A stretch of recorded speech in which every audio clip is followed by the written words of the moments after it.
Greetings. Commençons. Je vais débuter ce live manga numéro 75 avec mes envies du mois de juin. Comme d'habitude, j'ai fait 4 sélections sur les sorties du mois de juin, sur les nouveautés du mois de juin que j'ai lues et que je vais vous chroniquer par la suite, voilà. Une sélection, encore une fois, hyper éclectique, parce que je pense, c'est un de mes mots préférés, ça continue, ça va devenir mon préféré. Où concrètement, on va avoir 4 titres avec des thématiques radicalement opposées. Et ça prouve encore une fois qu'on a une belle diversité sur le manga là-dessus. Ça, franchement, ça fait vraiment plaisir. On va avoir... Comment je pourrais définir ce titre? De la tranche de vie, plutôt de l'autobiographie, voilà, mais de l'autobiographie énervée, avec numéro invalide, aux éditions Akata, premier tome. On va avoir Great Kaiju, Great Gaia Taima, chez Kiyun, du coup, qui est là, et un peu plus du kaiju, de la SF, hein, voilà. On va avoir Kaijin Fugeki, qui est de la fiction, avec du yokai, enfin vraiment un petit peu tout, beaucoup d'action, aux éditions Pika. Et enfin, on aura du tranche de vie, encore une fois un petit peu plus, qui rejoint un peu le yokai en vrai, mais beaucoup plus chill, voilà, avec Sous la pluie avec toi aux éditions Nobi Nobi. Comme d'habitude, n'hésitez pas à me dire s'il y a un de ces 4 titres qui vous intéresse, s'il y a un de ces 4 titres que vous avez déjà entendu parler, vous avez envie de lire, vous avez acheté, etc. N'hésitez pas également dans les commentaires YouTube à faire part de vos idées et de vos messages là-dessus, voilà, tout simplement. On va commencer avec ce titre, donc numéro invalide aux éditions Akata. Beaucoup de choses à dire sur ce titre, parce que déjà, Lost Memory est... alors j'ai marqué autrice, parce que son prénom, elle s'appelle... De son vrai prénom s'appelle Coralie. Voilà, que dans l'histoire, elle se définit elle-même comme intersexe, donc du coup, mais qui, avec la force des choses, va l'emmener vers le côté féminin. Je dis bien avec la force des choses. Attention, j'essaie de mesurer mes propos. Bref. Mais en tout cas, sans rentrer pour l'instant dans l'histoire, mais en tout cas, est une autrice qui est belge. Voilà. Donc, si jamais c'est un titre qui avait déjà fait part un petit peu de bruit, parce que... Pourquoi? Parce que Lost Memory avait organisé à l'époque un Ulule pour numéro invalide. Du coup, mais également aussi, enfin pour rapport, parce que c'était de l'auto-édition, bref. Mais surtout, il y a un truc qui est assez costaud aussi, c'est que c'est une œuvre qui de base était aussi sur Webtoon. Voilà, une œuvre initialement prévue, parue sur Webtoon, qui ensuite a été adaptée fait une auto-édition sur Ulule, qui a remporté son succès, qui a été édité. Peu d'exemplaires de mémoire, je crois que c'était 60 tirages, qui est relativement faible, mais qui était suffisant pour remplir en tout cas les conditions du Ulule. Par contre, concernant le Webtoon, il y a eu plus d'1 million de visionnages, hein. Donc du coup, c'est quand même vraiment pas négligeable, hein, clairement là-dessus. Le truc, c'est que sur Webtoon, on était en couleur, avec des dessins un petit peu différents, et l'œuvre, elle a été totalement retravaillée avec Akata, voilà. Où on va avoir une histoire déjà toute en noir et blanc, manga oblige, même si on conserve le sens de parution et le sens de lecture qui reste en sens de lecture européen. On n'est pas en sens de lecture japonais là-dessus, donc moi ça me dérange pas du tout, ça fait même du bien de temps en temps de retourner un petit peu, avec de très belles planches couleurs que personnellement j'ai beaucoup apprécié, voilà. Alors désolé, il n'y aura pas de zoom aujourd'hui parce que j'ai un chat qui est littéralement, quoique je peux peut-être m'arranger, parce que sinon j'ai un chat qui est devant le stream deck et du coup là... j'ai le droit au barrage.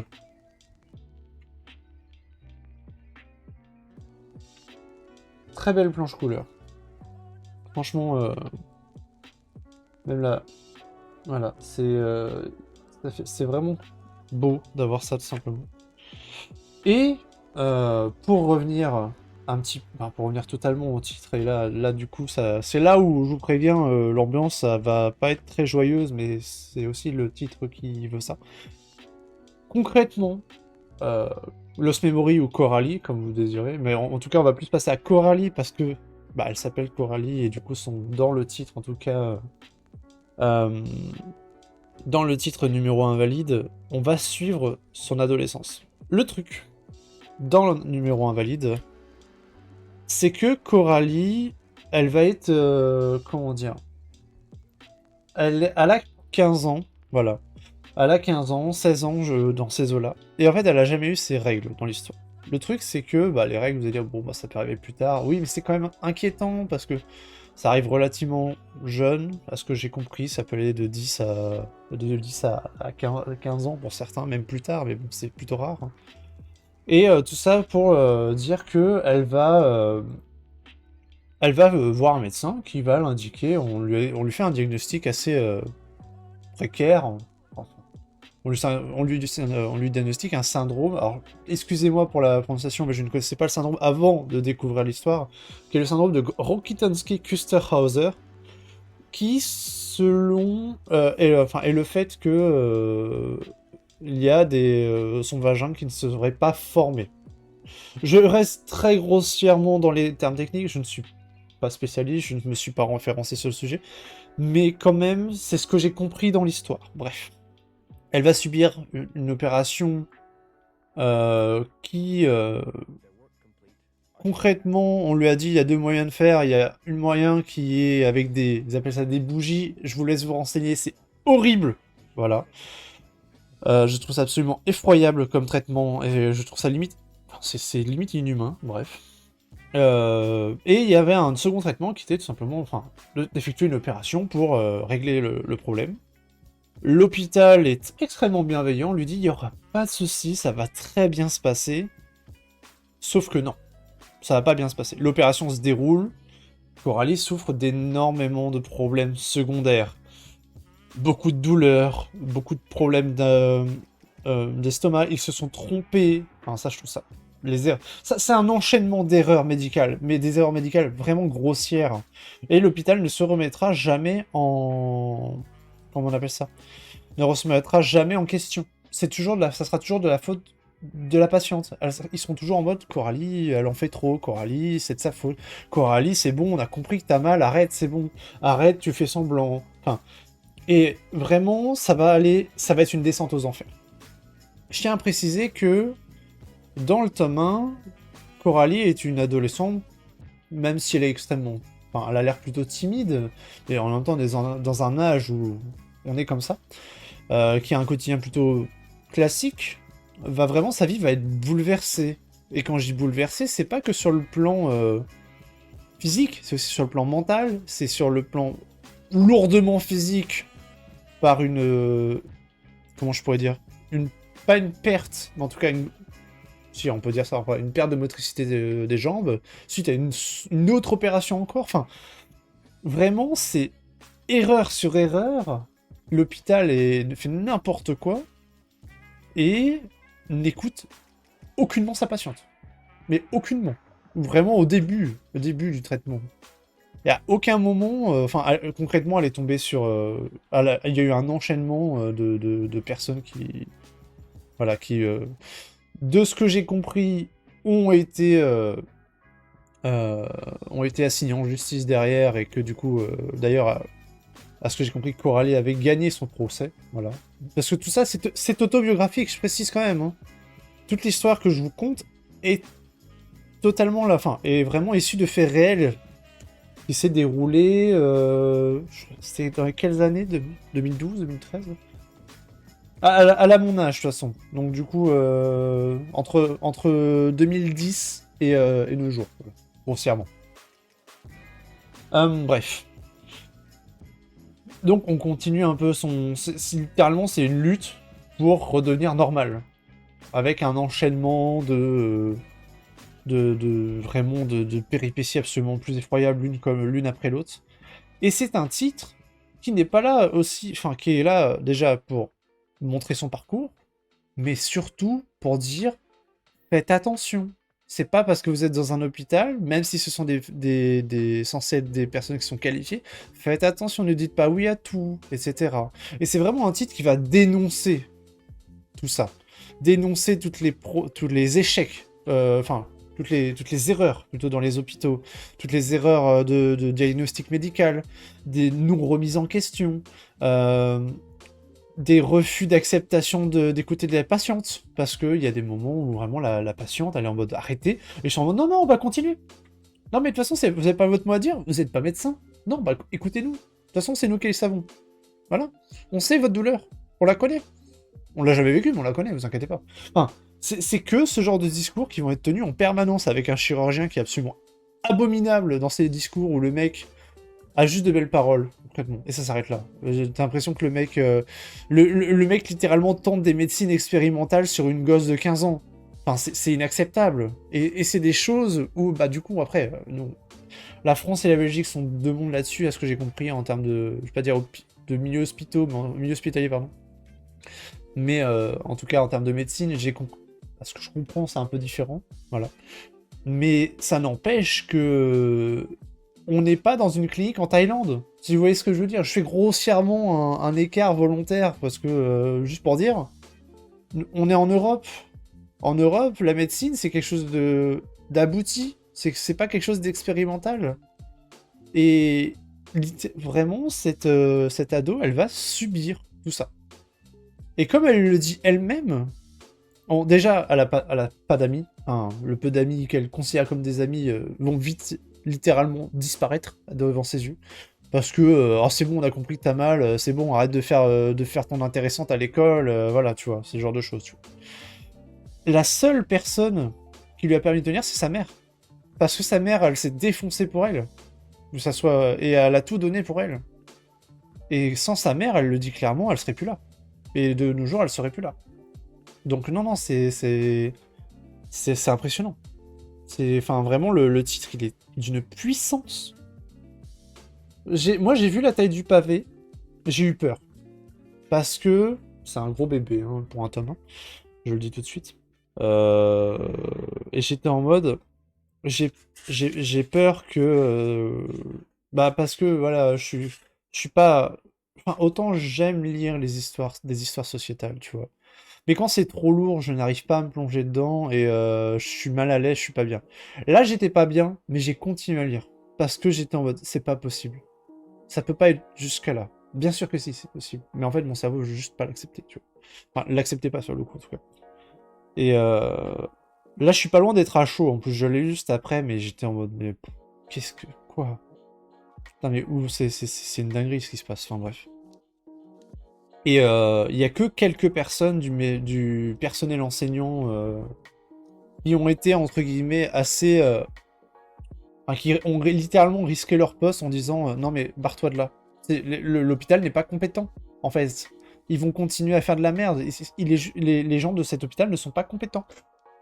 Donc, et t'es pas la première, à ce que j'ai compris dans le tome 1. Donc, en fait, tout ce qu'elle fait, c'est pas la seule. C'était pas la seule, en tout cas. C'est juste une horreur, en fait. C'est juste une horreur moderne, quoi.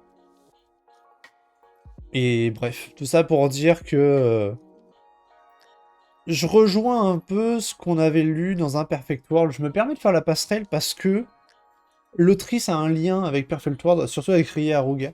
Quand Perfect World était sorti à l'époque, donc excellente série aux éditions Akata également, qui parle de situation de handicap. Alors là, c'était plutôt dans une relation amoureuse entre une personne valide et une personne handicapée moteur. De Rie Haruga, du coup, qui est une autrice qui est dans mon top 5 autrices, voilà, vraiment, je le dis. Elle avait pu participer, quand Rie Haruga était venue en France, à un petit peu une interview, entre guillemets, avec Rie Haruga sur Perfect World. Et à l'époque, son titre donc de Lost Memory était un petit peu trop, je pense, brut, ou peut-être un peu trop tôt, c'est horrible à dire, mais un peu trop tôt. Suite à du travail, Akata est revenu vers elle en lui disant bah en fait on va t'éditer ta série, tu vois. Elle est sortie de l'auto-édition, elle est arrivée en édition aux éditions Akata. Donc non, franchement c'est assez ouf le titre. Moi personnellement c'est un titre, encore une fois, alors là par contre autant Perfect World il peut être cru par moment, autant là ce titre là il est violent. C'est juste mais il est violent de réalisme, mais de réalisme absolument effroyable. Donc l'âge conseillé est à 15 ans. Oui, oui, par pitié, il est à 15 ans, pas en dessous.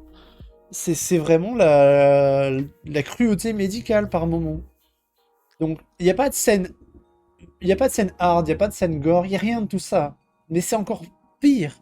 Parce que des fois c'est raconté, ou c'est sous-entendu, ce sont des témoignages ou des choses comme ça. Et l'autrice a vraiment fait transparaître la douleur par moment, et c'était assez profond, voilà. Ma voix est prise, hein, je suis désolé, mais il y a des moments où ils sont vraiment énervés. Donc du coup, ça fera partie de ces titres. Encore une fois, ça va rentrer dans ma liste des titres d'utilité publique. Où il y a déjà eu des titres comme de Riharuga, donc il y en a eu plusieurs. Il y a eu quand la nuit tombe, il y a eu Perfect World. Voilà, ça fait partie de ces titres-là, en fait, qui sont absolument essentiels. Pareil, Bobigny aussi, en roman graphique, Bobigny qui reprenait le procès euh, pour la loi sur l'avortement, voilà, des femmes. Ce sont ce genre de titres qui, pour moi, sont vraiment essentiels, qu'on doit avoir, et qu'on doit avoir lu, de préférence, voilà. Au moins qu'on connaisse leur existence, et qu'on les promouve. Voilà, donc c'est pour ça que je voulais en parler. Je voulais en parler en premier, parce que c'est un gros morceau. Euh, je sais que c'est pas le plus fun des titres qu'on va avoir, mais la lecture, le manga, ou même tous les médias en général, ok, on a du fun dans certains titres, mais c'est aussi ce genre de titres qui te disent que bah, c'est un média qui peut être vachement... comment je pourrais dire? Il peut vraiment te faire grandir, voilà. C'est un média qui peut vraiment te faire grandir. Et là, vraiment, moi, j'ai été bluffé et estomaqué. Sans mauvais jeu de mots. Désolé si là, c'était pas une vanne de base. Mais, bon. Mais vraiment estomaqué, quoi. Donc, lisez numéro invalide. Mais par contre, accrochez-vous. Dans le sens où ça prend au trip, quoi. Ça prend vraiment au trip. Mais excellent titre. Et je lirai la suite avec horreur et bonheur en même temps. Parce que la thématique est tellement lourde de sens que je me dois de lire la suite. Et à ce que j'ai compris, alors c'est pas un spoil, c'est une histoire qui s'est vraiment déroulée. Donc du coup, Coralie, donc je connais son nom de famille, mais je sais pas si elle... Je l'ai trouvé sur un site internet, mais j'ai l'impression que à aucun moment son nom de famille n'a été mis en avant, donc du coup je le dirai pas, tu vois. Parce que pour moi c'est plus de la protection, même si on creuse on le trouve, tu vois, mais c'est pas l'intérêt. Bref, donc du coup Coralie, j'ai l'impression qu'elle a gagné son procès. Enfin, elle a gagné son procès. J'ai vu un article de presse qui en parlait. Et mais ça a pris beaucoup de temps, quoi. Ça a pris beaucoup de temps et je pense dans les prochains tomes on en abordera plus, mais en tout cas c'était juste en mode ah non non mais c'est bon elle est en fait ils ont essayé de la ranger en catégorie psy alors que c'était que des douleurs physiques en fait, c'est que des erreurs médicales, mais ils avaient essayé de la catégoriser en côté psy parce que si elle est en psy et bah du coup les médias ils en parlent pas, c'est pas des erreurs, c'est juste la patiente qui devient folle, c'est pas de notre faute, oui, enfin bref, invraisemblable. Invraisemblable là-dessus.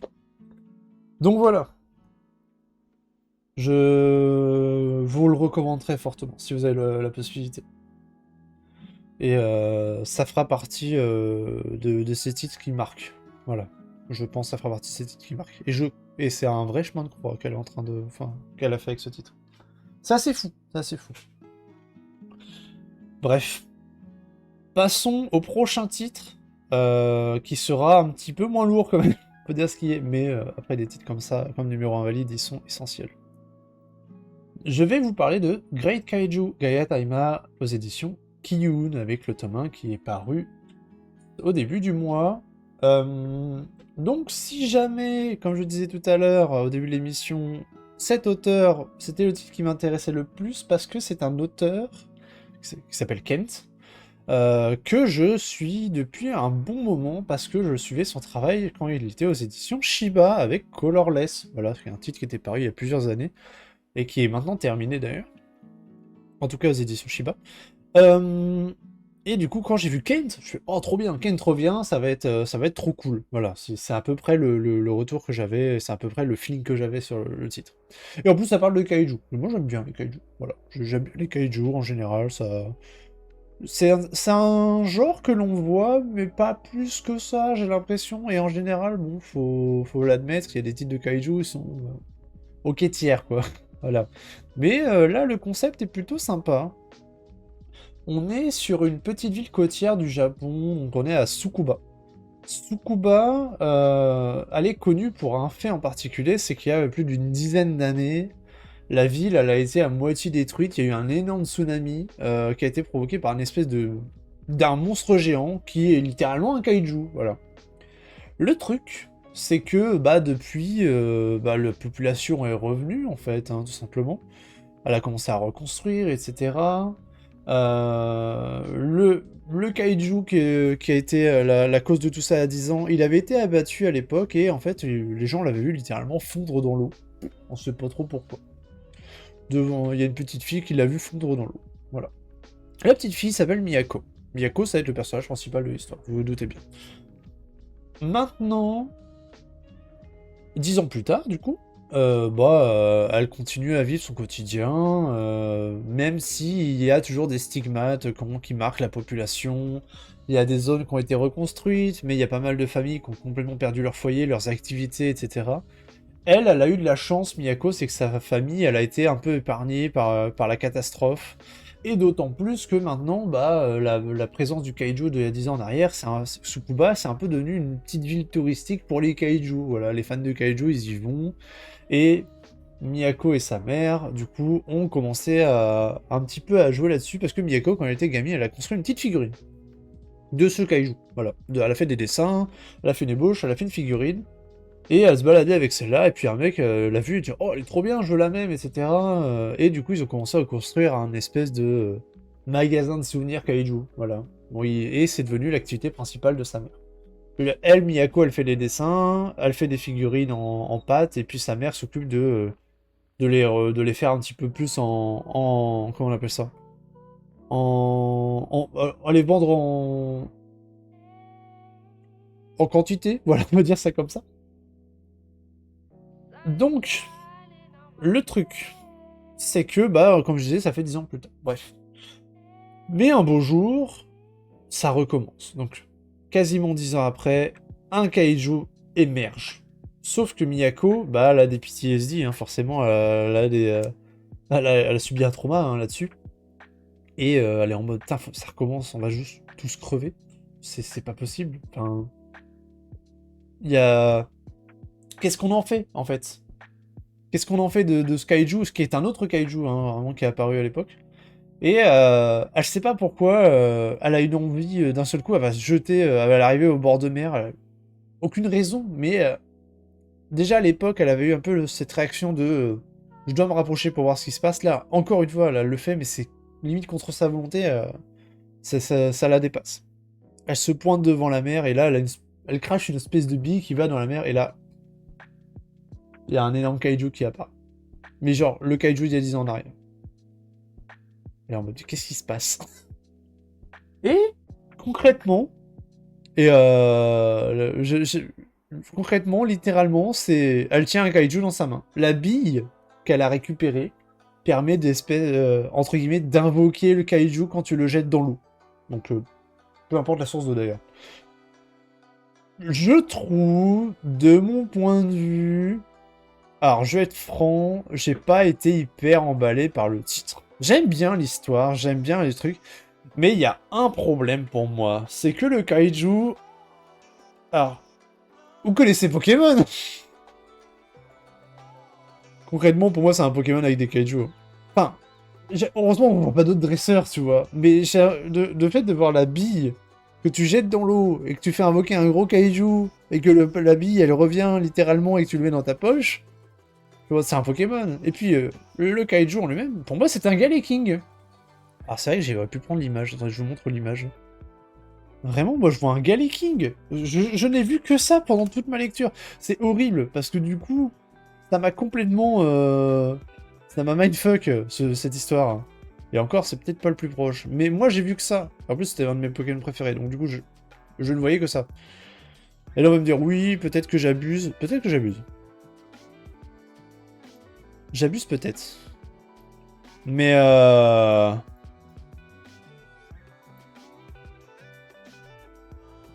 je sais pas, hein. Je sais pas, hein. Vraiment, il y a des similitudes. Bon, il est un peu plus costaud, mais bref. Les cornes, c'est un peu le même délire et tout. Putain, moi j'étais en mode, putain, mais pourquoi je vois un Galeking, quoi. Bref. Donc, pendant tout le long du titre, j'ai vu un Galeking. Bon, ça m'a un petit peu sorti de l'histoire, pour être franc. Et après, il y a des moments marrants. Il y a vraiment des moments très marrants où bah, Miyako en soi se fait contacter par l'organisation qui protégeait les côtes depuis 10 ans, qui est une sorte de protection anti-kaiju, en tout cas de prévention kaiju, qui à l'époque avait énormément de budget. Maintenant, ils sont plus que 3 pélos parce que ça fait 10 ans qu'ils n'ont pas vu un kaiju. Forcément, l'État il a diminué le budget.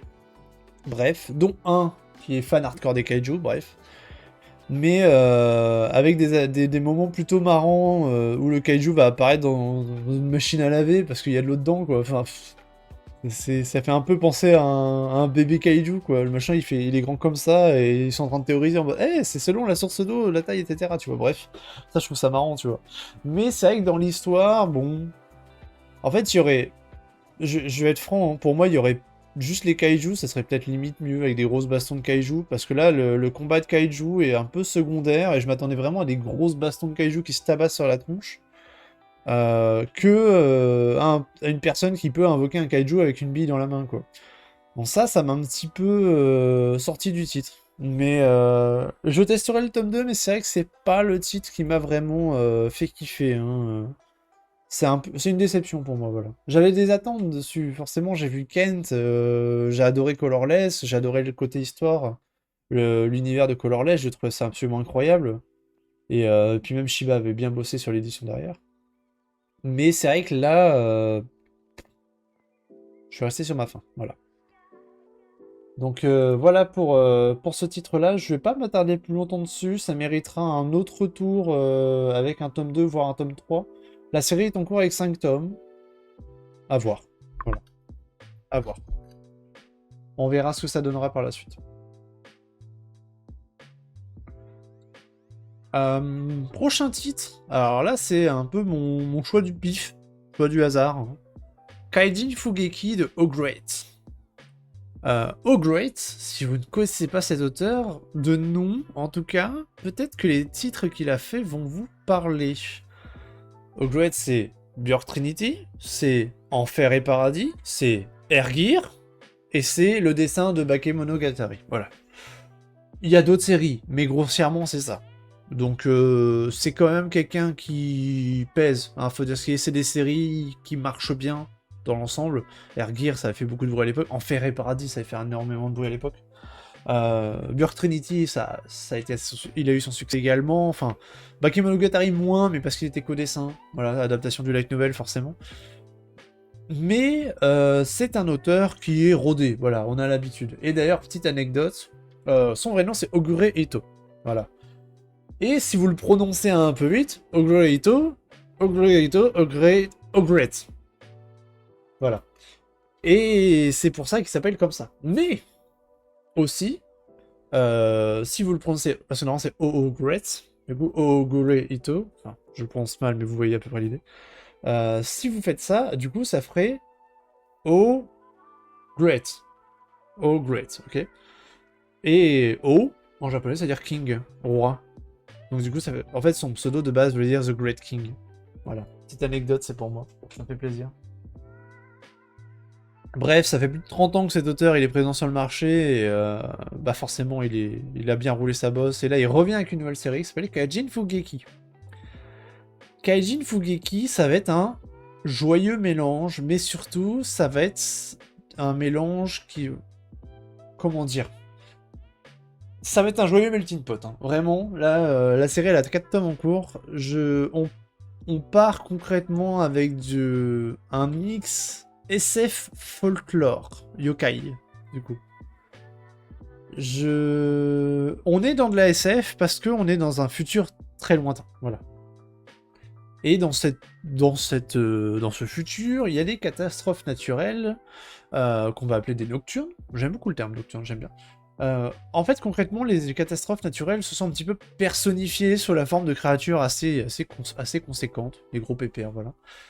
Et les seules personnes qui peuvent un petit peu défendre l'humanité restante, ça va être les Fugeki. Voilà.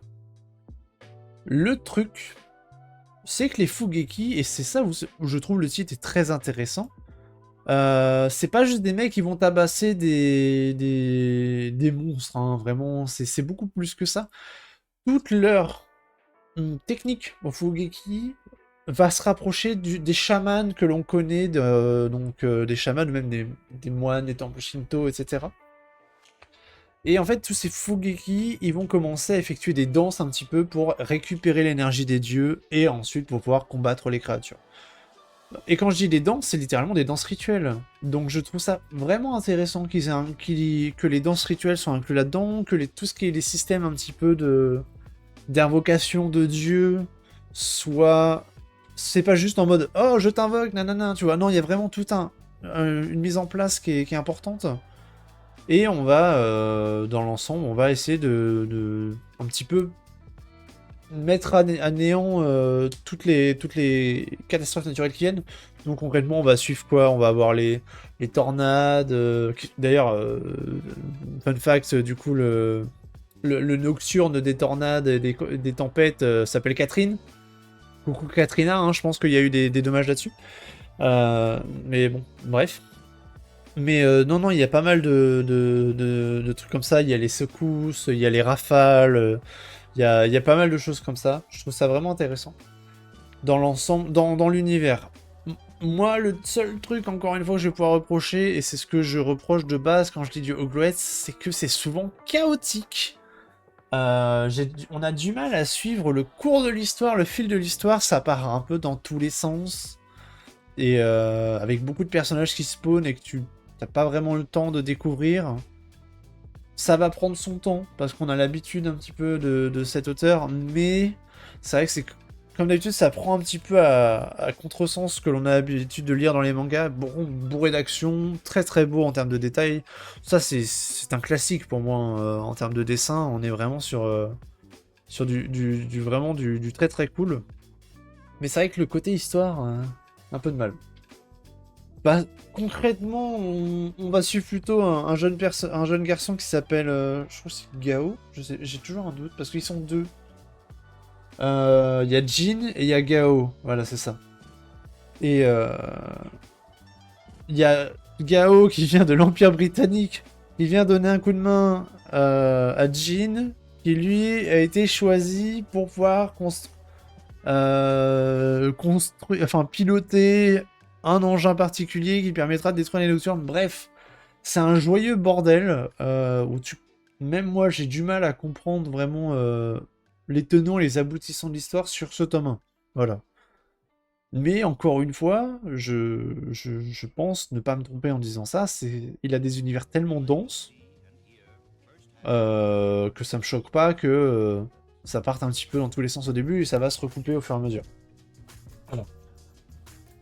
Bref, tout ça pour dire que c'est bourré d'action, bourré de références, tout ce qui est folklore japonais, bourré de... Il y a des monstres, il y a des créatures bicéphales, il y a des... Avec les... Tout ce qui est en référence aussi aux prêtres Shinto, tout ce qui est référence aussi... Enfin, je dis shintoïsme, je sais pas trop si c'est que du shintoïsme, mais en tout cas, il y a tout ce qui est chamanisme aussi, voilà, il y a pas mal de choses différentes.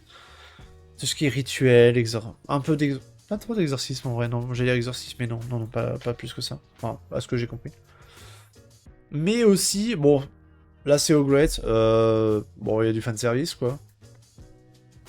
Des vannes sur dessin, bon, allez, c'est Hogwarts, quoi.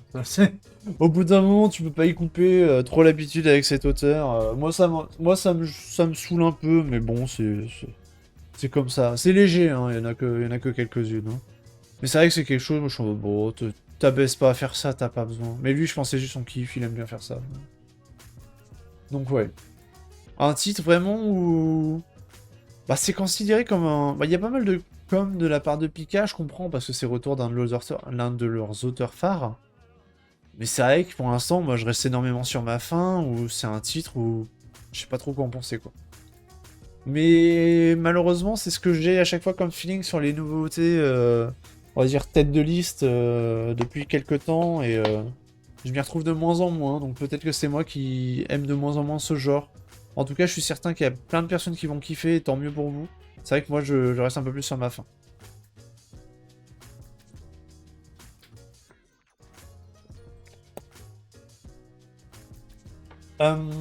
Bref, prochain titre, je vais vous parler de Sous la pluie avec toi aux éditions Nobi Nobi. Alors là, changement d'ambiance, même si concrètement on reste un peu dans le yokai. Sous la pluie avec toi, alors, Konikaido, je n'ai pas réussi à trouver beaucoup d'informations sur cette personne. Voilà, tout simplement. J'ai pas trouvé grand chose, malgré le fait que Konikaido arrive un petit peu en force en France, parce que arrive avec 2 titres en même temps. Donc arrive avec Safe NQ, pardon, aux éditions de Bilobi, qui est un one-shot avec des histoires courtes. Et enfin, en parallèle, du coup sorti en même temps, donc là on est sur le 11 juin, Sous la pluie avec toi, qui est une série en cours au Japon avec 7 tomes déjà. Hein. Ça va très très vite, hein. Très très très vite. Mais, enfin je dis très très vite en tout cas. Je m'entends parce que la série date déjà de 2020 au Japon. Mais en tout cas, nous ça va aller très vite. Pour rattraper en tout cas. Concernant du coup l'histoire, comment expliquer ça? On est sur un tranche de vie. Voilà, on est sur un tranche de vie assez porté sur la comédie quand même, où on va suivre cette jeune femme. Voilà, cette jeune femme qui se balade sous la pluie, voilà. Et en fait, un jour de pluie, du coup, elle va tomber sur une boîte. Salut Fléau, comment tu vas? Elle va tomber sur un carton et il y a un chien dedans. Il y a un chien dedans, voilà. Mais le truc, c'est que ce chien, bah je sais pas comment dire, mais il ressemble pas à un chien, quoi. Ce chien, c'est littéralement un tanuki, hein, vraiment, faut dire ce qu'il est. Sauf que personne ne capte vraiment que c'est un tanuki. Enfin, c'est assez marrant du coup là-dessus, parce qu'il y a vraiment tout un comique de répétition qui va se mettre en place où tout le monde va dire il est bizarre ce chien, ou il est bizarre ce chat, tu vois. Mais non, c'est clairement un tanuki qui est très mignon, qui va vouloir rendre service et qui, du coup, elle est en mode non, je veux pas d'animaux chez moi, etc. Et en fait, il lui donne un parapluie. Voilà, jour de pluie, il lui donne un parapluie en mode ah, mais tu peux être pratique en fait. Et du coup, paf, elle lui dit allez, viens avec moi. Et elle va commencer un petit peu à le garder chez elle et on va suivre leur quotidien tous les deux. Ce qui est assez marrant, c'est que bah, du coup, au début, c'est un tanuki, donc en fait, il est loin d'être bête. Il va commencer à communiquer avec elle, mais pas via des gestes, non, il va carrément écrire sur des panneaux. Ce qui... Ça me fait mourir de rire. Il va commencer littéralement à écrire sur des panneaux en mode oui, non, parfait, impeccable, des trucs comme ça. Oui, ça marche. Vraiment, ça m'a trop fait rire. J'étais en mode ok, avec des mimiques trop mimes, c'est vraiment cool dans l'ensemble. C'est vraiment du tranche de vie très tranquille, très mignon. Vous avez le classique festival d'été, vous avez le classique week-end, etc. Classique canicule, classique tout ça, tu vois. Et tu sens qu'il y a beaucoup d'histoires possibles et imaginables, parce que bah, vraiment c'est son quotidien avec un animal de compagnie, donc on peut aller très très loin, quoi. Ça pourrait me plaire, en vrai, pourquoi pas, hein. Moi, c'est un délire que j'aime bien, hein. Franchement, j'ai trouvé ça mignon comme tout, ça marchait bien. Si jamais il y a l'anime qui est dispo d'ailleurs, qui va être dispo, pardon, qui sort cet été, sur Crunchyroll, voilà. Donc ça fera partie de la saison d'été pour les animes, pour Sous la pluie avec toi. Et non, franchement, le titre est efficace. Moi, alors, j'ai un seul bémol. J'ai un seul bémol. C'est, j'ai un problème, je sais pas ce qui s'est passé, mais l'édition en France, j'aime pas trop, en vrai. C'est le même type de papier qu'on avait sur un Blissful Land, mais je trouvais que Blissful Land, ça rendait mieux. L'édition va être extrêmement fragile, hein, je vous le dis tout de suite. En fait, c'est pas une couverture... C'est pas une couverture, c'est une couverture un peu cartonnée. Et sans plastique dessus, je sais pas comment dire. On a l'habitude d'avoir des couvertures un petit peu... plastique avec, voilà, avec comme ça, en mode plastique. Là, c'est pas le cas. Là, on a une couverture un petit peu... Ça fait un peu penser à du papier recyclé, en fait. Dans ces genres de choses où... très fragile, vieillit mal, en général. Mais après, voilà, c'est un choix d'édition. On l'a déjà eu sur Blissful Land, chez Nobi Nobi également. En soi, je veux juste faire plus attention. Voilà, je veux juste faire plus attention. Mais ça apporte un petit côté soft. Voilà. Mais c'est vrai que moi, c'est quelque chose que... En fait, j'ai tellement peur de les abîmer, du coup, que... Bon, voilà. Mais dans l'ensemble, c'est assez marrant, parce que c'est un tanuki. Donc c'est une créature du folklore. Donc en fait, tout le monde peut la voir. Donc typiquement, le père, il vient, le père de la jeune femme, il vient au bout d'un moment et il dit «Oh, il est trop mignon ton chien et tout, je peux le prendre en photo?» Ouais, tu peux le prendre en photo, il y a pas de souci. Il prend plein de photos et sa mère, elle la rappelle le lendemain ou le soir même en disant «Putain, tu peux pas envoyer une photo de ton animal parce que ton père, il a pris plein de photos, mais elles sont toutes floues.» Et le truc, c'est que comme c'est un animal folklorique, bah du coup, dès qu'il y a une photo, bah il apparaît flou, tu vois. Parce qu'il est pas censé être pris en photo. Enfin, moi, c'est des petits détails comme ça qui me font assez marrer et je trouve ça mignon là-dessus. Ou pareil, elle lui donne des croquettes pour chat, lui, il est ou pour chien, et lui, il est en mode «Tu fais quoi, meuf?» Vraiment, en mode «Non, mais nourris-moi mieux que ça.» Et donc, elle lui donne des restes de crevettes, et il est en mode «Oh, c'est trop bien!» et tout. Tu vois, c'est... Enfin, il parle pas, hein, attention. Enfin, il s'exprime uniquement avec son petit carnet, d'ailleurs, qui lui dit... typiquement, il y aura un épisode dédié sur ça, où ils vont dans une papeterie pour lui acheter un beau stylo et un beau carnet d'écriture pour qu'il puisse écrire et communiquer avec son petit carnet où il ouvre les pattes comme ça. Ça fait vraiment très raccoon, ça fait vraiment très raton laveur hein, quand il fait ses petites mimiques comme ça. C'est très mignon. Dans le sens, c'est très mignon. Ça marchait bien, hein. Ça marchait vraiment bien.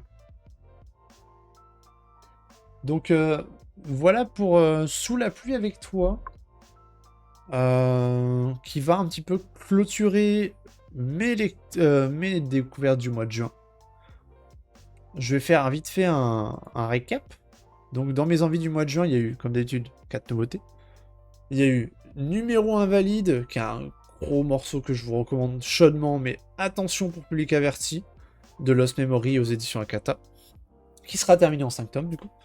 Great Kaiju Gayataima aux éditions Kiyun de Kent, l'auteur de Colorless. Donc encore une fois, moi je vous l'ai dit, j'ai eu un retour plutôt mitigé sur le titre, mais libre à vous. Kaiji Fugeki aux éditions Pika, du coup de Ogret, l'auteur de Air Gear, l'auteur de Pure Trinity, l'auteur de... et j'en passe. Bref, sa nouvelle série, qui pareil aussi est un titre qui m'a un petit peu laissé... Je sais pas trop quoi en penser, donc... Encore une fois, c'est un titre où il me faudra peut-être un tome 2 pour confirmer l'essai. Faut voir. Et enfin, la dernière nouveauté que je vous ai parlé, c'est Sous la pluie avec toi, de Koni Kaido aux éditions Nominobi, qui est le titre qui vraiment était en mode... C'est vraiment le titre de saison. Voilà, c'est vraiment le titre extra... C'est un titre frais. Voilà, c'est un titre frais, ça va faire du bien. Pour l'été, c'est trop bien, ce genre de titre. Titre léger, tranche de vie, tranquille. Un peu une vibe que j'avais déjà eu avec nos voisins Leo Yokai ou même Flying Witch. Flying Witch, voilà. Donc comme Flying Witch aussi, ça fait partie de ces titres très frais, voilà, qui sont très chill et oui, même dans un autre registre aussi, Yuru Camp, donc au grand air, voilà. C'est beaucoup de titres de chez Nobi que j'ai cité d'ailleurs, mais c'est pas pour rien. Le label Genki il est là aussi pour ça, donc voilà. Bref. Et si je dois en retirer un qui m'a le plus marqué, concrètement c'est Numéro Invalide. Pourtant, sur le papier, je le mettais pas gagnant du tout, mais là vraiment il m'a tellement bouleversé ce titre que ouais, il faut lire Numéro Invalide. Il faut le lire. Donc n'hésitez pas, comme d'habitude, à me dire s'il y a un titre qui vous intéresse, dans les commentaires, etc. Vous avez l'habitude. Coucou YouTube, voilà.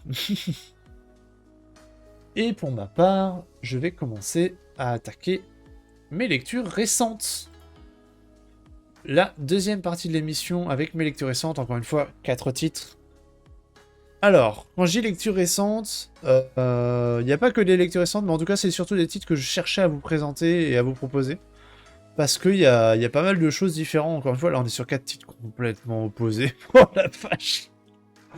Je regarde les titres, je suis en mode, ouais. Et bah, encore une fois, on est parti sur 4 dans 4 sans s'opposer, hein, vraiment, là-dessus. Donc, deuxième partie d'émission. Donc, je vais vous parler de 4 titres. En premier lieu, il y aura Les Nations du Soleil Sanglant, le tome 2, qui est paru aux éditions Akata. Ensuite, je vais vous parler de Trillion Game, aux éditions Glénat. Ensuite, pardon, je vais vous parler du Chat Noir, aux éditions Imo. Et je conclurai avec Tamaki et Amane, aux éditions Soleil. Les Nations du Soleil Sanglant, aux éditions Akata, de Matsuki Ika. Qui est un auteur que on n'avait pas eu avant. On sait juste qu'il avait été assistant de Anazawa Kengo, donc l'auteur de I Am a Hero, Under Ninja, tout ça. Et c'est un auteur qui est plutôt récent, entre guillemets, sur le marché, parce que il a débuté en 2018, donc il y a que 7 ans, voilà. Ce qui est pas beaucoup en vrai quand tu regardes, pour des mangaka.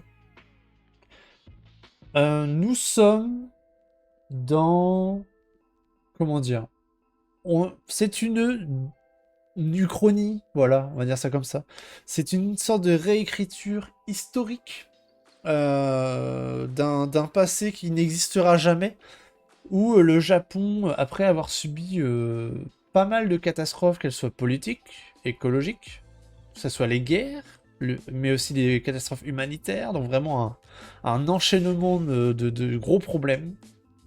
Dans les Nations du Soleil Sanglant, le Japon, il a 3 factions. Voilà, il y a 3 factions qui se tapent sur la tronche. De mémoire, il y a Sei, il va avoir le Yamato, et il y en a un troisième, mais que j'ai oublié. Voilà, qu'on en parle un peu plus, mais que j'ai oublié le nom. Bref. Dans ces 3 factions, voilà, concrètement, ça se tire bien la tronche pour essayer de réunifier le Japon. Voilà, parce que le Japon se doit d'être unifié et chaque pays a forcément la bonne idéologie. Nous, on est avec un personnage qui s'appelle Misumi, qui est dans dans le Yamato, voilà, qui est dans le territoire un petit peu fort, on va dire.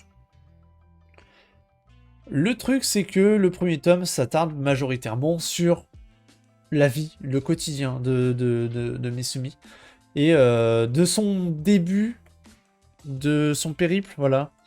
Misumi, c'est quelqu'un qui travaille dans une commanderie agricole, qui est là un petit peu, qui fait partie des viviers. Il vit avec sa femme, c'est le grand amour, ça se passe super bien, et jusqu'au jour où le premier ministre du Yamato passe dans la commanderie, et concrètement va vraiment mettre un gros bordel, va tuer des gens juste pour le plaisir, juste va augmenter l'imposition, alors que grâce aux efforts de toute la population, ils avaient enfin réussi à remonter sur le côté agriculture, plus personne ne mourait de faim, bon, le travail était dur, mais au moins, tout le monde était là. Tout le monde vivait, en fait. Par rapport aux autres commanderies où c'était pas si simple. Et ce quotidien s'arrête du jour au lendemain quand il découvre que sa femme est morte. Je ne dirais pas dans quelles conditions, parce que c'est un spoil majeur du tome 1. Donc je ne dirais pas dans quelles conditions. Et le truc, c'est que suite à cela, sa vie, elle est un petit peu dénuée de sens parce que sa femme, c'était un peu tout pour elle. Pour lui, pardon. Et il se décide quand même d'un truc en se rappelant des mots de sa femme qui lui dit... en fait, en rigolant, elle lui disait, mais toi, tu pourrais vraiment devenir dirigeant de ce pays sans aucun problème. Et lui, il est oh non, jamais. Et il se rappelle de ça et il est en mode, tu sais quoi, ce pays, il est pourri jusqu'à la moelle. Ok, je vais faire ça. Je vais tenter de devenir l'une des pièces maîtresses de ce pays, si ce n'est la pièce maîtresse. Donc il va commencer à aller passer un concours. De mémoire, c'est Ryuemon, un concours qui est organisé par une des têtes dirigeantes du pays, qui est le gardien des frontières, on va dire. Mitsuhide Ryumon, voilà. Mitsuhide Ryumon, c'est un homme extrêmement talentueux en tant que stratège de guerre, en tant que chef de guerre, et qui est accompagné d'un stratège extrêmement talentueux également, qui chaque mois, ce que j'ai compris, organise une espèce d'assemblée où il essaie de récupérer les nouveaux talents. Et son défi, c'est si quelqu'un arrive à me toucher, Donc, durant un combat, ou peu importe la technique, en fait, il l'embauchera. Peu importe la technique. Va avec lui, il va rencontrer dans cette espèce de concours une fine lame qui arrivera à toucher Ryomon et qui se fera engager comme ça. Et lui donnera tout un plan de retravail sur une politique agricole, une nouvelle politique agricole qui permettra de remonter le pays et de faire en sorte que le pays soit autonome en termes de nourriture d'ici 3 ans. Ce qui est impossible. Voilà, ce qui est impossible. Ryomon commence à lire et à la fin il se rend compte que il peut pas laisser passer cet élément. Donc Ryuma lui-même va toucher Misumi, et du coup, on part du principe qu'il est engagé grâce à ça. Fin du tome 1. Grossièrement. Tome 2.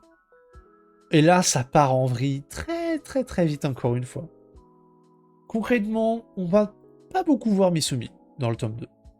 Parce que on va plutôt s'attarder sur la situation géopolitique des autres pays.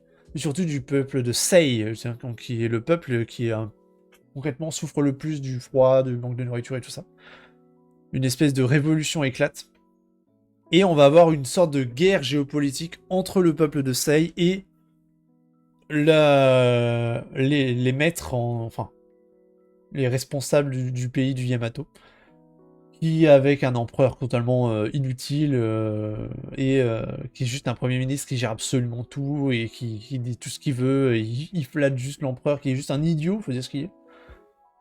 Tout ça pour dire que il y a beaucoup de travail à faire. En fait, ça montre vraiment la situation géopolitique, comment elle est corrompue jusqu'à la moelle, et à quel point, en fait, Misumi aura beaucoup de travail pour remonter tout ça. Et on le verra au bout d'un moment quand même, mais on sent que ça va éclater sous peu. Le pays rentre en guerre contre le peuple de Sei. Enfin, il était déjà en guerre, mais là, d'autant plus.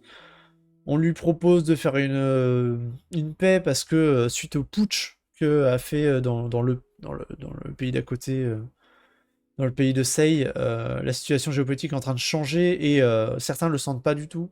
Donc il est en mode non, vaut mieux faire la paix. Et on lui dit non, on fera pas la paix. C'est le moment de frapper, justement. Ils sont faibles. Non, non. Tout ça pour dire que le titre commence à prendre de l'ampleur. Ça devient vraiment conséquent. Et moi, j'aime beaucoup. Voilà. J'aime vraiment beaucoup. C'est le côté géopolitique qui est en train de se mettre en place, je le trouve absolument fascinant. Et j'ai dévoré le titre en moins de temps qu'il ne faut. Donc vraiment, gros kiff. Encore une fois, merci à toi Stream de me l'avoir conseillé ce titre-là, parce que je l'étais complètement passé à côté. Et encore une fois, giga surpris que ça soit chez Akata. Mais trop bien. Trop bien qu'on l'ait en France, et très très hâte de lire la suite. Sachant que le prochain tome sortira en septembre. Voilà, il y en a 6 tomes en cours au Japon, donc là on va avoir un tome tous les 3 mois jusqu'à rattraper le Japon, mais j'ai très très hâte de lire la suite. Donc voilà pour les Nations du Soleil Sanglant. Et je vais vous parler d'un second titre, cette fois aux éditions Glénat. Trillion Game. Trillion Game, avant de parler du titre en lui-même, il y a des choses à dire sur qui compose le titre. Parce que, au dessin, on n'a rien d'autre que Ikegami Roichi. Le titre, l'auteur, peut-être le nom vous dit peut-être pas grand-chose, mais si je vous dis des titres comme Sanctuary, Crying Freeman, Hit, voilà, c'est quand même des titres assez conséquents, en tout cas d'une génération passée, je suis d'accord, mais qui ont quand même été costauds. Pas de soucis, Stream. Bonne soirée à toi. Merci de passer déjà. À bientôt. Et au scénario, vous avez rien d'autre que Inagaki Riichiro, Aishin 21, c'est lui. Dr Stone, c'est lui. Et Trillion Game, du coup. Mais il a fait d'autres choses, voilà. Il y a un anime qui est dispo, qui n'est également juste orchestré que par un studio que j'adore, qui est celui qui a fait Freerun, qui est Madhouse. Voilà, à bientôt stream. Donc vraiment, vous avez vraiment du beau monde, peu importe où ça va. Et Trillion Game, moi c'est un titre que j'avais lu le tome 1 uniquement à l'époque, et je ne sais pas pour quelle raison, j'ai pas lu la suite. Mais c'est un titre que je voulais vous parler parce que il faut que je le lise. Et ça va me motiver à le lire en même temps, je vais en profiter, hein, vraiment. Et le fait, et je vous en reparlerai quand j'aurai avancé dans la série. Ça fait partie des séries où je suis certain, là, rien qu'en ayant relu le tome 1 il y a pas longtemps, Je suis en mode, putain, pourquoi j'ai pas lu la suite? Parce que je pense que je suis passé à autre chose, et je suis en mode, mais c'est pas possible d'être passé à autre chose. Le titre a l'air absolument incroyable. Bref. Trillion Game, il se passe quoi dans ce Trillion Game? On est avec un duo. On a Gaku. Gaku, c'est un mec qui est extrêmement doué en informatique, mais qui a peu de charisme, ne parle pas très bien, très timide, mais par contre, dès que tu lui parles un peu techno, il va connaître de ouf les trucs, il connaît le hack, il connaît des choses comme ça. Et cette personne, Gaku donc, va rencontrer un autre mec qui s'appelle Halu. Halu, lui, c'est l'inverse. Dans le sens où le mec, il te fait croire absolument ce qu'il veut. C'est juste un mec qui a une tchatche de fou. Il a pas de compétences particulières, à part beaucoup de charisme et beaucoup de blabla. Et une confiance absolument débordante, hein, vraiment, faut dire ce qu'il y a aussi. Et tous les deux, un jour, ils vont se rencontrer, ils viennent de la même école, voilà. Ils viennent de la même école. Tous les deux ont fait la même filière, tous les deux ont passé à peu près les mêmes diplômes, donc Haru est pas bête non plus, hein, loin de là, mais c'est juste que il a des compétences différentes, voilà, que Gaku. Et ils vont se rencontrer surtout de manière très atypique. Haru vient de casser la tronche à des mecs derrière un camion. Et il le dit, il est en mode non, c'est bon, de toute façon la caméra de surveillance elle m'a pas grillé, le camion il m'a pas vu. Et Gaku, ni une ni deux, il est en mode bah attends, il vient de me rendre service parce que quand même c'est des mecs qui essayaient de m'emmerder de base, donc je lui rends l'appareil. Gaku il fait en mode bon bah c'est bon, je vais essayer de m'infiltrer sur le réseau de la banque, c'est une caméra qui appartient à une banque, c'est bon, et 5 minutes plus tard il a supprimé le truc, il a supprimé le moment de la vidéo où on voit Haru qui est en train de casser la tronche à ces mecs. Pourquoi il a fait ça? Parce que en fait, si l'école trouvait que il trouvait cette vidéo, bah en fait il se serait fait renvoyer de l'école, renvoyer de la fac. Et pour Gaku, bah, c'est juste enfin, c'est pas possible, il l'a aidé, et donc au bout d'un moment, il veut pas qu'il se fasse renvoyer. Voilà à peu près comment ils se rencontrent. Et tous les deux, ils vont passer un peu les mêmes entretiens d'embauche. Gaku va se faire recaler à chaque entretien d'embauche parce que bah il cherche des ingénieurs communicants. Voilà, on va dire ça comme ça. Donc concrètement, il cherche les compétences et le charisme, ce qui n'est pas donné à tout le monde, hein, surtout quand t'es jeune sorti d'école, concrètement, t'as pas forcément la tchatch. Hein. Et Haru, lui, il passe tous les entretiens. Il les a tous. Mais en fait, au bout d'un moment, il démissionne parce qu'il est en mode non, ça m'intéresse pas, enfin non, j'en veux pas, non, etc. Il démissionne à tout. Parce que, bah, non. Non, il a pas envie de rester là-dedans, enfin voilà. Il sait que de toute façon qu'il trouvera du travail sans problème. Il a juste à donner les infos que les mecs veulent, à faire un très beau faux semblant. Mais ça a beau être un tchatcheur de génie, il n'en reste pas moins des moindres que ce mec va dissimuler toutes ses vraies compétences. Rapidement, à un moment, il fait exprès de... Il y a un moment où une jeune femme va lui demander dans un entretien à lui parler en japonais, puis d'un seul coup, elle lui parle en français et en chinois. Et il va faire exprès de répondre avec un chinois et un français complètement approximatif, pour à la fin la regarder droit dans les yeux et lui parler en français et en chinois parfaitement. Et en lui disant, elle lui disait, pour se moquer, en se moquant de lui, elle disait alors tu deviendras bientôt mon chien. Vraiment en mode totalement pour la dénigrer, tu vois, enfin pour le dénigrer. Et lui plus tard il lui répondra bah alors qui sera le chien de qui alors? Tu vois, et je trouve ça génial. Et leur plan, parce que du coup ils ont un plan quand même. Gaku vu qu'il travaille pas, il trouve pas de travail. Donc il est en train de... Littéralement, il fait des petits jobs. Hein. Il est en mode, bon bah c'est mort, j'ai beau être ingénieur, j'ai beau être trop fort en informatique, personne veut de moi. J'ai pas les compétences apparemment. Bref. Et Haru, il est en mode, non mais tu crois quoi qu'on va rester sur ça? On a un objectif. Il faut qu'on rassemble 1 trillion de yens. Pourquoi la somme, elle est faramineuse. On parle quand même d'un 1 trillion. Enfin, de dollars, pardon. 1 trillion de dollars, pardon. Oui, c'est 1 trillion de dollars, je suis bête. 1 trillion de dollars, donc c'est pas 1 million, pas 1 billion, c'est 1 trillion. Pourquoi 1 trillion? 1 trillion parce que la société qui les a refusés cote 1 trillion de dollars. Et avec 1 trillion de dollars, ils vont pouvoir racheter cette société. Et c'est juste un jeu d'ego pour Haru. Et Haru, il est en mode... C'est un jeu, hein, clairement, Trillion Game, hein, voilà. Et le but du jeu va être de racheter cette société et de mettre à bas tous les mecs qui leur ont craché dessus. Et je trouve ça absolument incroyable. Le pitch, il est trop bien. Donc j'ai très très très hâte de voir ce que ça peut donner. Là vraiment, moi je suis en train de me motiver. C'est une série que je vais faire. Et puis même, quand tu vois le duo d'auteurs qui est dessus, mais punaise, c'est du beau monde quand même. Hein. Donc graphiquement, c'est vraiment cool. T'as une petite patte un peu old school, mais ça marche si bien. Enfin vraiment, c'est... J'aime beaucoup. J'aime beaucoup. Voilà, c'est pas mal si c'était le contraire. Tu pourrais devenir mon animal de compagnie. Moi, je trouve ça génial. Et il lui répond en français. Là, c'est marqué en français, mais parce que dans le texte, c'est écrit en français de base. Je trouve ça génial. Et justement, tu le vois répondre en mode français approximatif absolument dégueulasse. En fait, le mec, il a un français parfait, quoi. Enfin, je trouve ça trop bien. Je trouve ça vraiment trop bien. Bref. Donc voilà pour Trillium Game. Et, grosse surprise pour moi, hein, vraiment, et je voulais vous partager parce que je pense que c'est un titre qu'on a zappé. Trillium Game, c'est un titre qui est quand même commencé en 2022 en France, donc il y a 3 ans. J'ai pas l'impression qu'il a un gros succès. Après, l'avantage, c'est que c'est Glénat derrière. Donc Glénat, ils iront jusqu'au bout. Comme je peux avoir avec des séries comme Undergeister en ce moment. Undergeister, c'est une série qui marche pas très bien. Bah, je sais que c'est Glénat derrière, ils iront jusqu'au bout et j'ai aucun problème là-dessus.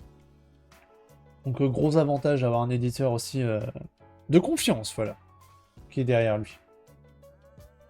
Prochain titre. Changement de registre. On va aller dans l'horreur. Ça fait longtemps que je n'ai pas parlé d'horreur. On va parler du Chat Noir de Hideshi Ino aux éditions Imo. In my honest opinion. In my honest opinion, pardon. Si je commence à prononcer les H où il n'y en a pas, on est mal barré.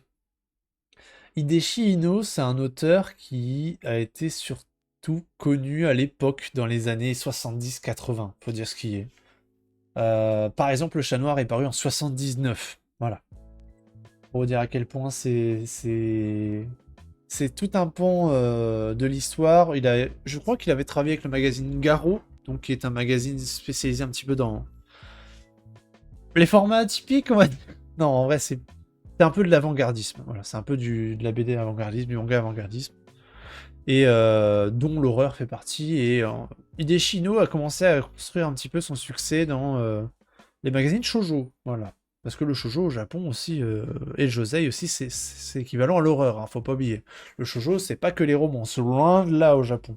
C'est aussi, il y a pas mal de magazines shoujo qui mettent en avant de l'horreur parce que considérés comme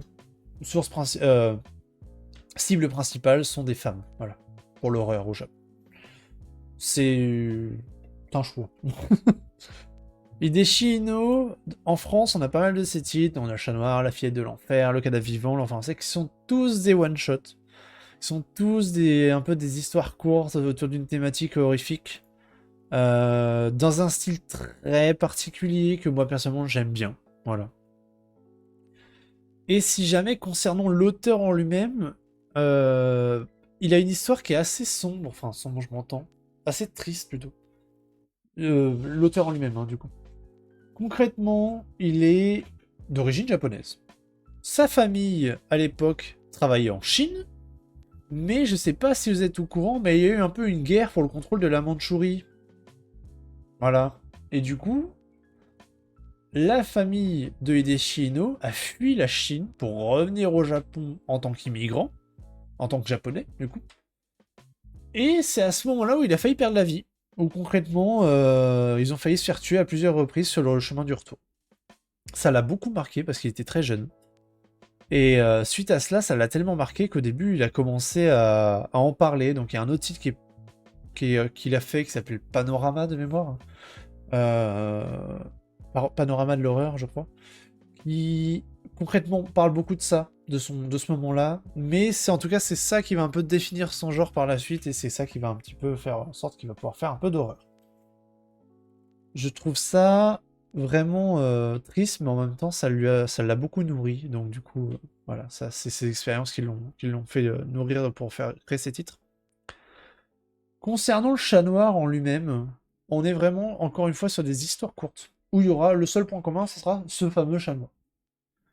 On va suivre le Chat Noir, et ça va être à travers ses yeux qu'on va voir un petit peu des histoires racontées, mais des histoires assez horribles, qui vont mettre en avant une personne qui est par exemple un ventriloque, ou qui vont mettre en avant un jeune garçon avec son chien, des choses comme ça. Mais des histoires qui tournent pas forcément très bien à chaque fois. On est vraiment dans des univers un petit très sombres où l'humanité est dépeinte déjà du point de vue d'un animal, donc je trouve ça plutôt intéressant. Avec le chat qui va beaucoup juger les humains là-dessus. Et c'est surtout, en fait, ça va démontrer un petit peu la noirceur de l'âme humaine, grossièrement, voilà.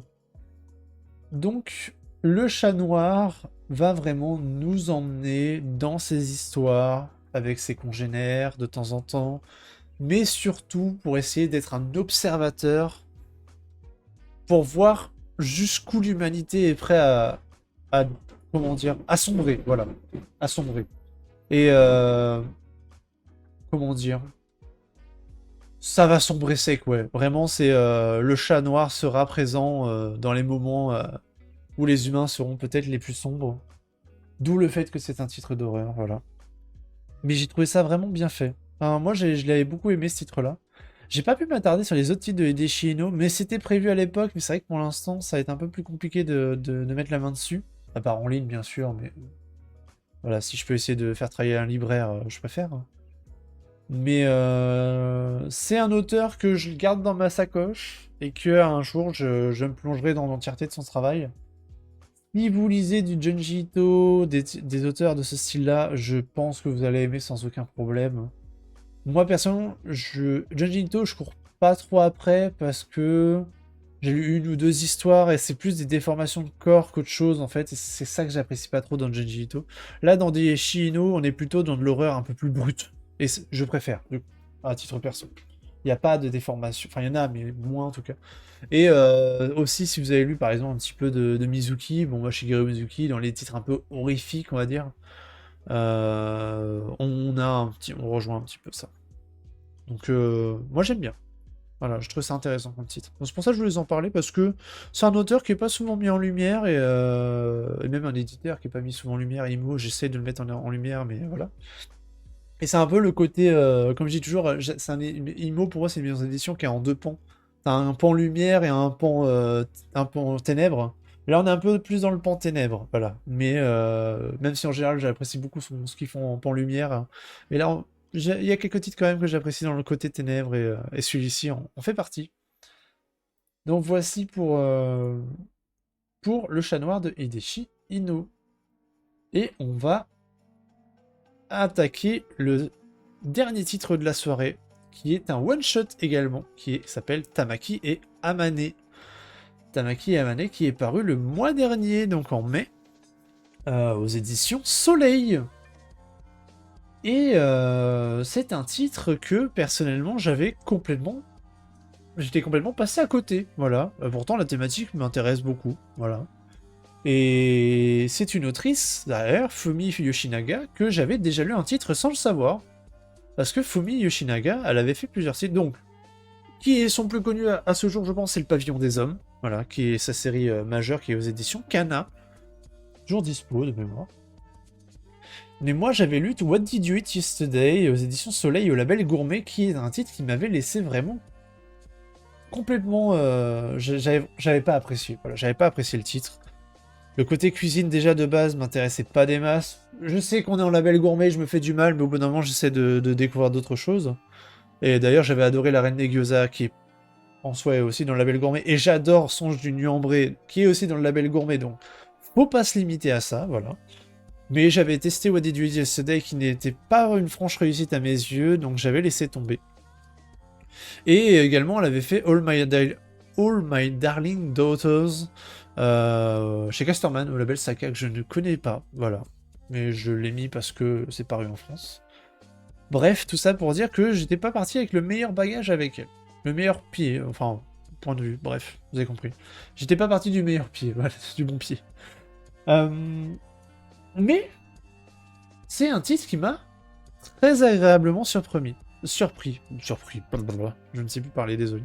J'ai été très agréablement surpris par Tamaki Amane.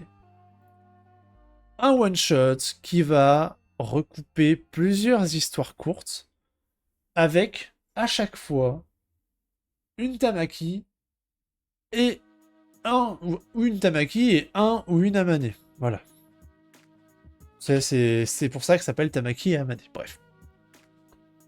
Le truc, c'est que le synopsis ne s'attarde que sur la première histoire.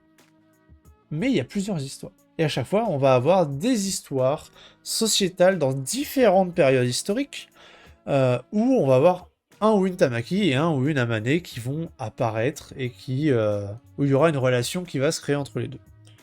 Pas forcément de l'amour à chaque fois, loin de là, hein, ça peut être une amitié, ça peut être une relation même intergénérationnelle, bref. Il y aura une relation qui sera tissée. La première relation est une jeune fille qui s'appelle Akari. Et on va me dire, bah, attendez, ça s'appelle pas Tamaki ou Amane. J'arrive. Concrètement, la mère de Akari, qui s'appelle Tamaki, voit sa fille en train d'embrasser une autre fille. Elle va en parler à son mari, qui s'appelle Amane, du coup. Tous les deux vont discuter de ça, et le truc c'est que Tamaki, ça la rend pas à l'aise. Parce que déjà qu'elle considère que sa fille traîne beaucoup, elle refuse de parler depuis qu'elle a... Ça fait 2 ans qu'elle parle plus beaucoup avec ses parents, elle rentre dans l'adolescence concrètement. Hein. Dans l'émancipation, des sentiments, dans les hormones, tout ça, enfin vraiment. Et du coup, le truc c'est que le père, quand il avait le même âge qu'Akari, lui il était tombé amoureux d'un de ses camarades de classe. Donc le père n'en parlera pas à sa femme, mais ça va lui ramener des souvenirs en mode il faut que jeunesse se fasse. Il voit pas où est le problème. Et lui ça va le ramener un petit peu dans sa nostalgie là-dessus. Ceci est concrètement la première histoire qui sera un petit peu le fil rouge de l'entièreté des histoires. Et je trouve que... Je veux pas spoil parce qu'il y a tout un plot twist qui se met en place et je trouve que c'est très bien amené. J'ai été agréablement surpris par ce titre. C'est un titre que je recommanderai dans le futur avec grand plaisir. J'aime beaucoup toutes les histoires qui sont mises en place. Ça va de notre société actuelle. Qu'est-ce que j'ai vu? Salut Barry. Bonsoir Barry, ça va et toi? Donc je disais, ouais, ça va de notre société actuelle à un petit peu plus en arrière, avec les années, je crois que c'est les années 30, choses comme ça. Ou vraiment, ou même après-guerre, enfin vraiment, il y a pas mal de moments où à chaque fois, il y a des personnages qui sont liés les uns avec les autres. Et j'ai trouvé ça vraiment bien foutu, que ça soit sur le côté historique ou que ça soit sur le côté même sociétal en général. Toutes les histoires sont intéressantes. Il n'y a pas une histoire vraiment au-dessus de l'autre, il n'y a pas une histoire en dessous de l'autre non plus. Toutes les histoires sont intéressantes dans leur registre à eux. Et j'ai trouvé ça vraiment bien fait. Franchement, dans mes lectures récentes, là je l'ai lu également, je l'ai lu aujourd'hui celui-là également pour être franc. Celui-là, c'est ma troisième meilleure lecture de la journée. Alors j'en ai lu 7 ou 8, 7 ouais, dans le week-end. Donc c'est ma troisième meilleure lecture du week-end là. Ouais. En gros, le père il dit si sa fille est homosexuelle, il s'en tape. Ah oui, mais totalement. Totalement. Et c'est ça qui est cool, c'est que le père, il a une ouverture d'esprit parce que lui-même est passé par là, tu vois. Et il est en mode, elle fait ce qu'elle veut. Mais la mère, elle est en mode, ah, mais déjà que... dans cette histoire-là, elle est en mode, déjà que ma fille, ça va pas bien en ce moment, déjà qu'elle traîne le soir et tout. Alors si en plus, elle commence à sortir avec une autre fille, mais c'est la fin. Hein. Et le père, il est en mode, non, mais... Mais il dit rien, c'est ça le truc, il garde tout pour lui. Il ose pas en parler parce que ça va le mettre en porte-à-faux, tu vois. Et du coup, il est en mode... Ah. Il essaye de parler à sa fille, mais il ose pas. Parce que sa mère lui a bien dit... lui a mis en garde en mode, lui en parle pas, ça sert à rien, on va attendre que ça se passe. Et c'est littéralement la mère qui va franchir le pas et qui va faire le pas de trop d'ailleurs, qui va lui dire ah, c'est parce que tu traînes avec cette fille, je vous ai vu dans la rue en train de vous embrasser, tu vois. Et la fille, elle est en mode, mais what the fuck, enfin... ça partait sur des broutilles de ménage et de lessive, et parce qu'elle demande à son père de ne plus laver ses affaires, parce qu'il y a ses sous-vêtements dedans, ça la gêne, tu vois, c'est son âge. C'est normal à cet âge d'avoir ce genre de discussion père-fille, entre guillemets. Et la mère, elle part en vrille tout de suite, sans comprendre pourquoi, elle-même, ça la dépasse. Tout ça pour dire que, dans l'ensemble, j'ai trouvé le titre vraiment bien. Voilà. Oui, c'est ça, Barry, t'as raison. Non, dans l'ensemble, le titre est vraiment très, très intéressant et moi j'étais vraiment surpris, j'avais pas d'attente sur le titre du tout. Je l'avais pris en mode tiens, ça peut être cool, je vais le chroniquer, c'est un one shot. Encore une fois, c'est un one shot, donc du coup, on s'engage à rien sur les one shots, c'est ça qui est bien sur les one shots. Et là, encore une fois, bah, je suis vraiment en mode bah ok, je m'engage pas et le titre était vraiment bien. Donc, non, non, vraiment, très belle surprise. Très belle surprise pour moi. Et c'est ce qui conclura mes titres du soir, mes lectures récentes, mes titres du soir. Allez, plus rien ne va.